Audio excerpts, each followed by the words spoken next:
ते गरीबी दे दिन आ जाते हैं ते बड़े बड़े सज्जन ते यार ते रिश्तेदार मुंह मोड़ जाते हैं। मियाँ साहब कहते हैं ना, दुखा विचों दुख अजीबी ते जिसदा नाम गरीबी, और दुखा विचों दुख अजीबी और जिसदा नाम गरीबी, जिस घर यारो कदम टिकावे मुख मोड़ जाते नी सज्जन यार करीबी।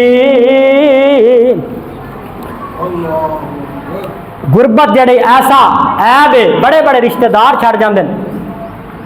टूट जाता है गुरबत में वो रिश्ता जो खास होता है, टूट जाता है गुरबत में वो रिश्ता जो खास होता है।